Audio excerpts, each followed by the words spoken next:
Thrissur വടക്കാഞ്ചേരിയിൽ school വിദ്യാർത്ഥിയെ തെരുവ് നായ്ക്കൾ ആക്രമിക്കാൻ ശ്രമിക്കുന്നതിൻ്റെ ദൃശ്യങ്ങൾ പുറത്തു വന്നു. വിദ്യാർത്ഥിയുടെ കരച്ചിൽ കേട്ട് ഓടിയെത്തിയ ഒരു വീട്ടമ്മയാണ് നായ്ക്കളെ തുരത്തിയത്.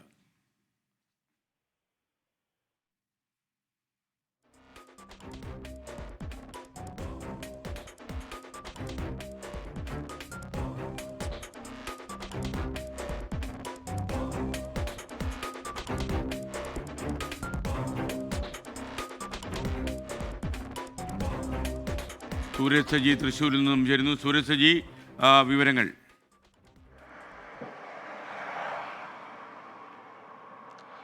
ഇന്നലെ വൈകുന്നേരം 4:40 കൂടിയാണ് ഈ സംഭവം അരങ്ങേറുന്നത്. തൃശൂർ വടക്കാഞ്ചേരിയിൽ മാരാത്തുകുന്ന് പാൽ സൊസൈറ്റിക്ക് സമീപമായിരുന്നു ഈ സംഭവം നടക്കുന്നത്. സ്കൂൾ വിട്ടു വന്ന വിദ്യാർത്ഥിയെ അവിടെ ഉണ്ടായിരുന്ന തെരുവ് നായ്ക്കളുടെ കൂട്ടം ഓടിക്കുകയായിരുന്നു. പിന്നീട് അവിടെ സമീപത്തുണ്ടായിരുന്ന ഒരു വീട്ടമ്മ ഈ കുട്ടിയുടെ കരച്ചിൽ കേട്ട് വീടിന് പുറത്തേക്ക് ഇറങ്ങി. ആ സമയത്താണ് കുട്ടിയെ തെരുവുനായ ഓടിക്കുന്നത് ഇവരുടെ ശ്രദ്ധയിൽപ്പെടുന്നത്. പിന്നീട് അവരാണ് ഈ തെരുവുനായെ തുരത്തുന്നത്. പക്ഷേ ഇതിൽ ഏറ്റവും പ്രധാനപ്പെട്ട ആ ദൃശ്യങ്ങളിൽ തന്നെ അതിന്റെ ഭീകരത വെളിവാക്കുന്നു എന്നുള്ളതാണ്. ഒരു സ്കൂൾ വിദ്യാർത്ഥിയാണ് ഇത്തരത്തിൽ തെരുവുനായ ഈ കൂട്ടമായിക്കൊണ്ട് തന്നെ ആക്രമിക്കുന്ന ഒരു സാഹചര്യം ഉണ്ടായത്. കഴിഞ്ഞ ദിവസം തൃശ്ശൂരിലെ മാളയിലും സമാനമായ ഒരു ഡോക്ടറെ തെരുവുനായക്കൂട്ടം ആക്രമിക്കുന്ന ഒരു സാഹചര്യം ഉണ്ടായിരുന്നു. അന്ന് തെരുവുനായ ഓടിച്ചപ്പോൾ ഈ ഡോക്ടർ ഓടുകയും പിന്നീട് ഡോക്ടർ താഴെ വീണ് കൈക്ക് പൊട്ടലുണ്ടായി. അതോടൊപ്പം തന്നെ ഈ ഡോക്ടറെ കാലിലടക്കം തെരുവുനായ കടിക്കുന്ന ഒരു സാഹചര്യം ഉണ്ടായി. അങ്ങനെ തൃശ്ശൂരിലെ വിവിധ മേഖലകളിൽ തെരുവുനായ ശല്യം രൂക്ഷമാണെന്ന പരാതികൾ വ്യാപകമാകുന്നതിനിടയിലാണ് ഈ വടക്കാഞ്ചേരിയിൽ ഇപ്പോൾ ഇന്നലെ സ്കൂൾ വിദ്യാർത്ഥിക്ക് നേരെ തെരുവുനായയുടെ ആക്രമണം ഉണ്ടായിരിക്കുന്നത്. കഴിഞ്ഞ ദിവസങ്ങളിലും ഇതേ മേഖലയിൽ തെരുവുനായയുടെ ആക്രമണം ഉണ്ടായിട്ടുണ്ട് എന്നുള്ളതാണ് പ്രദേശവാസികൾ പറയുന്നത്.